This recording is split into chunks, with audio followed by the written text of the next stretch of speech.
afternoon, East Texas. This is Danny Mogle and Kenneth, and we're back out here at the fire department's training facility for a special project involving yourself. That's right, and got a bunch of the Tyler firefighters out here helping me today.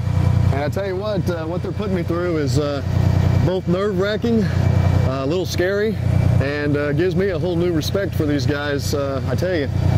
But we're working on this project, and we're hoping that if all goes well, you'll see it in the Sunday morning edition of the Tyler Morning Telegraph.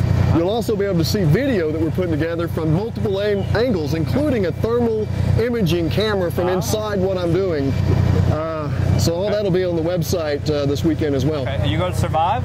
I'm hoping. Okay. But I've got a bunch of good guys out here taking care of me. So. Okay, Kenneth, Bobby Nichols, the retired dentist, is on trial for the shooting death. He's accused of shooting his wife last year in their Tyler home. He took the witness stand today.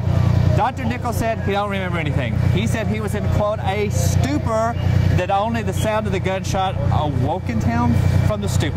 Yeah, well, you know, I think the prosecution's going to point out that Mr. Nichols told them several times that he shot his wife, and I wrote the story originally because she was nagging him. So it's going to be kind of a hard defense there, but, you know. We'll see. We will see. Also, you had a chance to talk to the superintendent in Van School District. They've got a new policy. Yeah, Don Dunn, the superintendent up there in Van, told me today that they have approved a measure which will allow certain employees to carry concealed handguns on the campuses. Now, they have the elementary, the junior high, and the high school.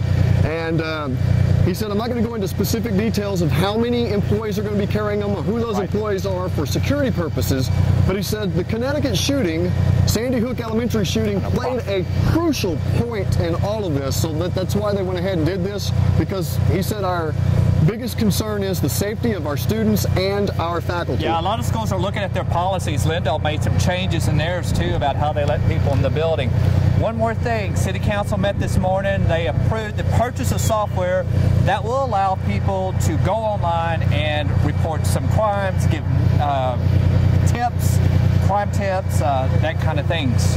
Well, that's interesting. That's a good thing, because, you know, before you would have to either go down to the police station and talk to somebody or them come out to you. So this kind of frees up our officers a little bit, and it basically saves you a little time as the citizen also. Right, but we got to point out, it's not made. If you're in trouble, you need to call 911. If you need a police officer for something, you're still supposed to call them. These are for petty crimes, basically, smaller stuff, not, you know, major large-scale stuff. Now, I mean, I've been a victim of an auto burglary. Is what you said? No, I've been a victim of an auto burglary, and you know, when you're a victim, you want the police right there, but you got to look at the priorities on this thing.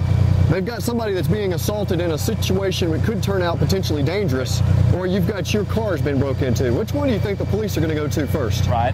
They believe it can free up police time and make this processing easier. Again, we're out here at the fire department's training center. See a lot of smoke coming from that building. I think I got to go back in there. Yeah, I think so.